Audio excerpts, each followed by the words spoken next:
This show is sponsored by BetterHelp Online Therapy. You are your greatest asset. It's time you started investing in that. Visit betterhelp.com/double toasted and take care of you. What's the girl? Thomason? What's her name? Mackenzie. Thomason McKenzie. Thomason McKenzie. For me, she really brought something to this because just the way she talks, she's so pixie-ish. It was like she was from a different world. It really is. Yeah. I mean, I know she comes from like a little country town because they were always dogging on her for being a country mouse who made her own clothes, and I felt bad for her because the grandmother trying to tell her like, man, they are rough in London. She's like, oh, I'll be fine. And like, no, you're not. Yeah. But yeah, she was just this entity, just this actress, or at least this character she's playing. It was like something I've never seen before.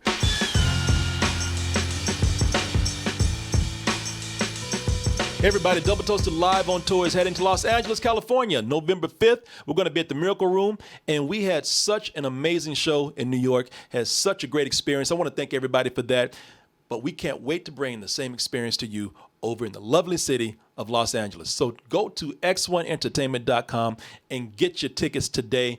VIP and super VIP tickets are available, so get them now. But we're not just stopping there. Hey, as I said, this is a tour. So also catch us in Chicago, Miami, Orlando, and Dallas, Texas. Again, go to x1entertainment.com and get your tickets today, and we'll see you at a city near you. Hey everyone, support our Patreon, which helps us to continue bringing you our live streams, videos, and podcasts while bringing you new content such as exclusive live streams and animated shorts. One Night in Soho. Any more nights, you might lose your damn mind. You better get the hell out. Get the hell out of there. One Night in Soho is the latest movie from Edgar Wright, the guy that gave us some of my favorite movies, man. Mm-hmm. Shaun of the Dead, Hot Fuzz, and Scott Pilgrim. Love that. Of course, Martin's favorite. Don't even. Come on. God damn it. Well, he drove your ass crazy. It works. Y'all like this shit? That's back in Martin's. Y'all like this shit. Who said that? Who said they like this shit? Show your face. But this right here is probably one of the most different movies that he has ever done. This one really does work more as a dramatic thriller with a supernatural twist to it. And this centers on Eloise, a girl who loves the 60s so much. She loves the style, the fashion. She loves the 60s so much that she concentrates hard enough. She goes there. She goes back to the 60s. She goes back to the 60s. But I'm not saying she's a bad-looking girl, but there's the other girl that she sees back in the 60s is all dolled up. So she's almost like a better-looking 60s version of herself. And she lives this other person's life, this mysterious woman that she inhabits when she goes back to the 60s, or mentally goes back to the 60s. She lives everything with this woman, the glamorous life, meeting handsome man, going to trendy clubs, hanging out all night, dancing and wowing the crowd. Oh, that's right. She also lives the murder that this woman goes through every night. Of course, if there's a murder, there's a mystery. And this girl right here, she has the vision and the powers to solve it. If that's the case, she can go back to the 60s and whenever she wants, then she has the power to solve it. What happened here? That's the only part that is confusing and hazy right here. She sees every part. She sees so much, she wakes up with hickeys on her neck. Ass sore. What has happened? Well, folks, also, to just even make things work, it was so much fun when we were just going back to the 60s and dancing and dressing up. Now I'm seeing murder, and also I'm hanging around with the ghost of all these dead people. What the hell is going on? What happened to 60 being fun? No. Mark, like, I don't know. Well, Mark, we're going to find out. Okay, good. As we go spin One Night in Soho. Last night. Sorry. Martin, this is the last time. Martin, she's mad. Goddammit. Last Night in Soho. I know what you did. I've done a lot of things. You're gonna have to be more specific, love. You can't save me. And like I said, Edgar Wright at one time was one of my favorite directors. Now I hadn't seen anything from him in a while, so I'm not saying like he was at one time like he's fell off or anything like that. Just hadn't made anything in a long time. Baby Driver I did like. Not one of my favorites though. Okay. Not like, I used to watch Edgar Wright movies and be like, oh my God. Yeah. This guy's got a vision. Baby Driver I thought was good. I didn't think it was great like his other movies. This one, on the other hand, he did make recently, and let me tell you what I like about this. Of course, the style.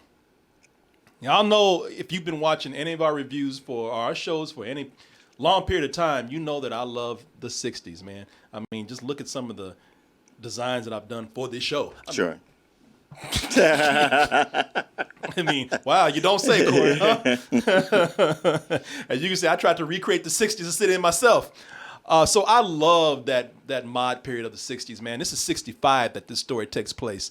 I think they've done a great job at creating almost a sleazy fantasy version of London, but it's done with style. Sure.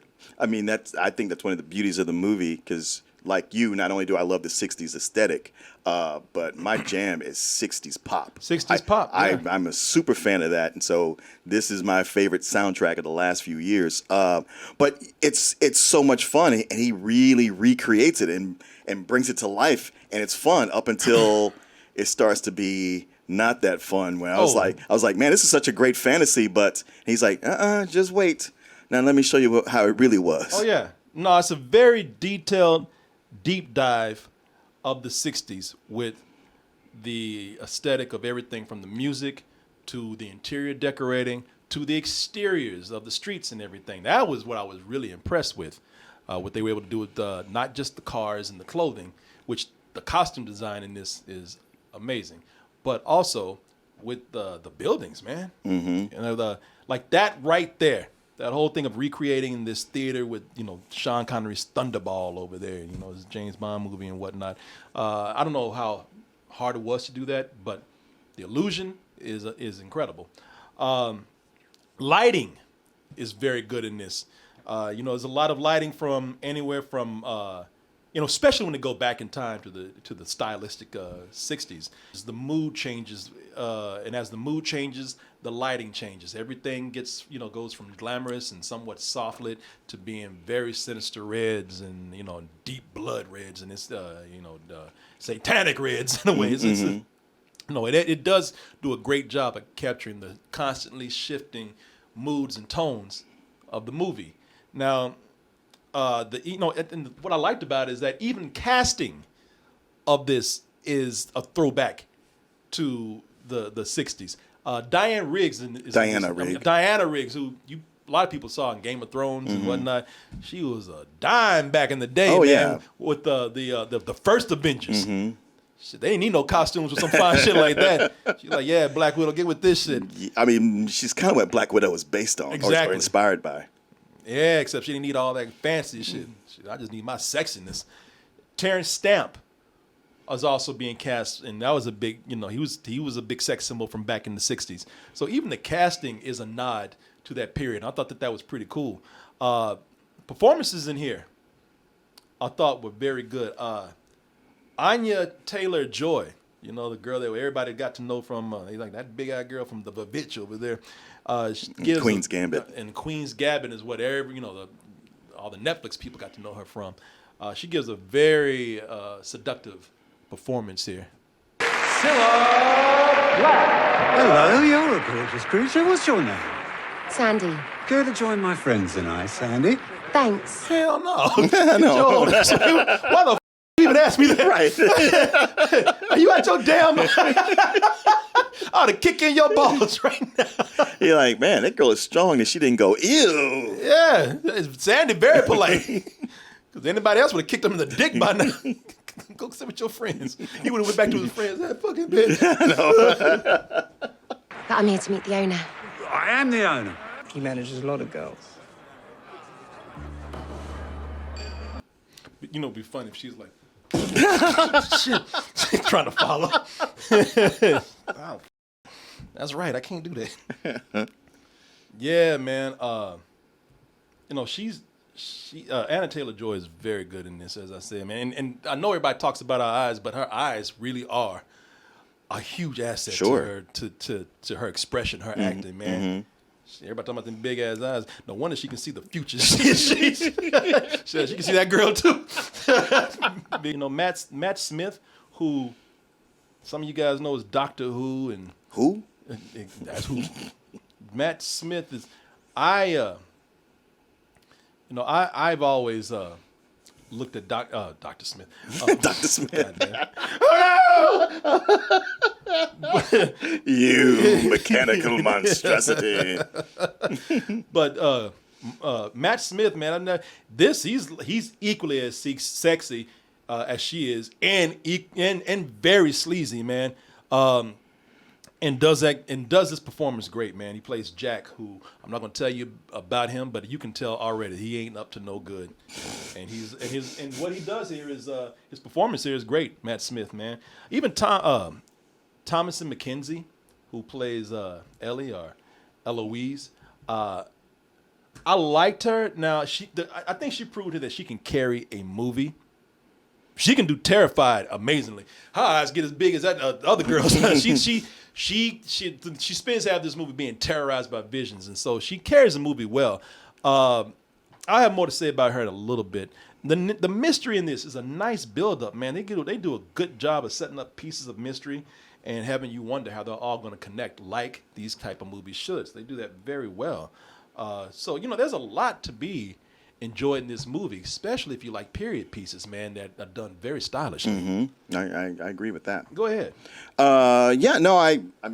You've covered so much of what I would say. It hooks, at least I know for me, it hooked me right in, and I was just falling on every word of it and seduced by it. Felt like I was immersed in the two worlds. When things start getting sleazy and dark, I also had that anxiety of being trapped, and how she had that, like, I don't want to go to sleep, and yet it's just gonna happen. That's why I'm disappointed that I felt like the story can't really hold up as it moves along. I think it holds up for a lot of the film, because it's an ambitious film, man, and it holds up a lot, and I respect it for doing that. And it maintains it for a while, but then I think it starts to weaken, because for one, I think it starts to get a little repetitive for myself. Now, they intentionally show the difference between Ellie's bland current world and the 60s that she romanticizes and loves. And that is cool when that lasts, but then when those nightmares start, she starts freaking out, and as she should.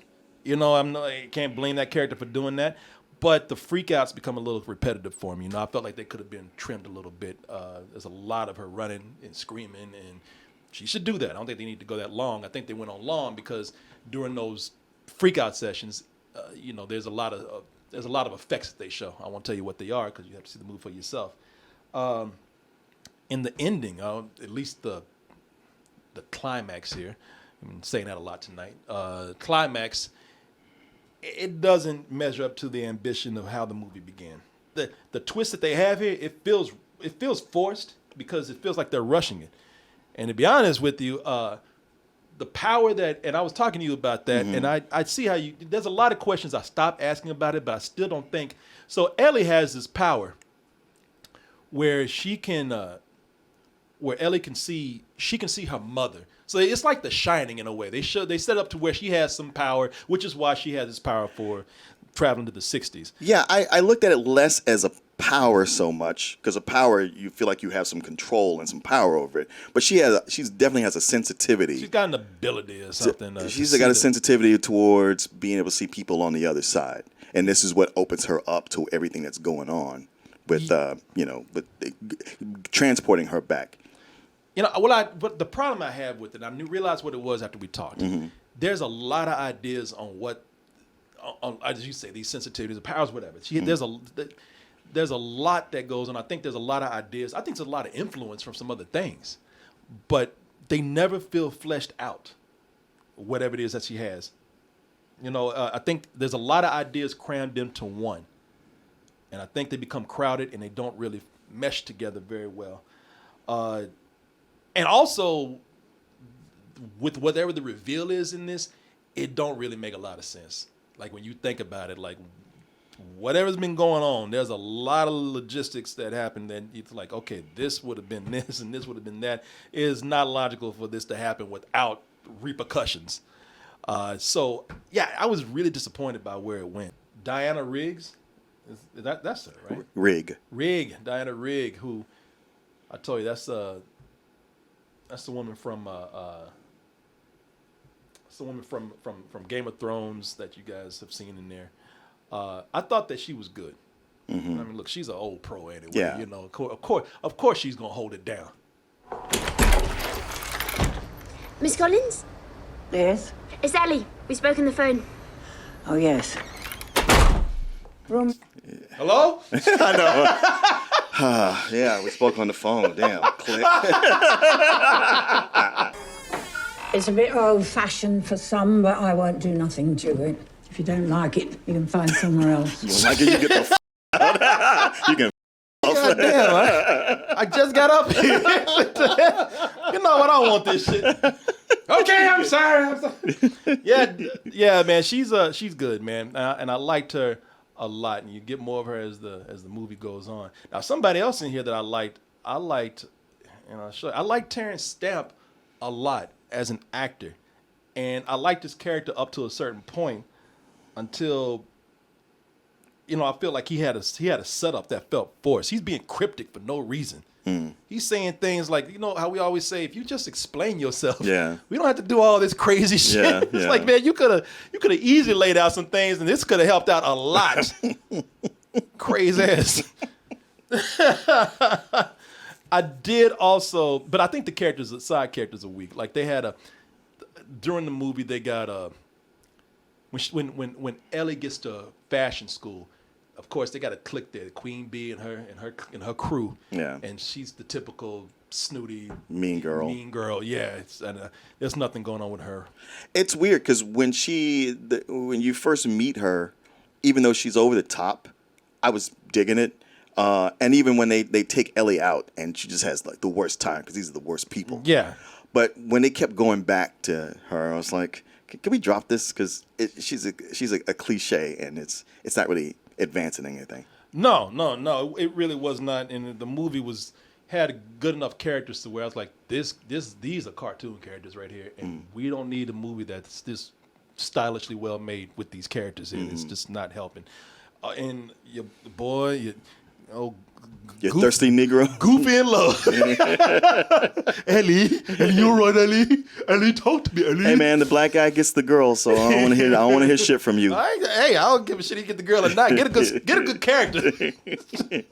Because that's another character where his thing was to just be there. Ellie, can I get you to talk to me, Ellie?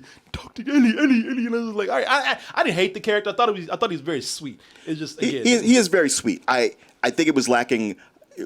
Like to give us a motivation for why he clung to her so hard. He wanted to I know. That's pretty much it. But you know, some of that, all that screaming and hollering and running around and everything after a while, you'd be like, yeah, even your dick would be like, man, we don't have to do this. This shit gonna get me killed. Yeah. Shit. One day her and I gonna be walking down the street, she gonna start having a freak out. Like shit, they gonna come and shoot my ass. What'd you do to her? Freeze! What are you doing to her? Did you drug her? No, man. That's an opportunity they could have touched on in the movie that they didn't. I thought that would have been cool had they done that, but because that would have created some conflict. But no, no matter what happened, he's like, Ellie, just talk to me, Ellie. I was like, boy, you better get your black ass on somewhere before this girl gets you murdered. But it's a sweet character. Yeah, he's a sweet character. He's likable. Yeah, you can't dislike him. I was indifferent to him. I didn't like him. I didn't dislike him. I thought like, this is sweet. It's cool. You know, it doesn't bother me. It's not much to him. I just felt bad because he was also going to that fashion school, and we never got to see any of his work or what he does. He probably wasn't even in that class. I know. You know, just following her. And just to look at the girls. Them other drawing stick figures and shit.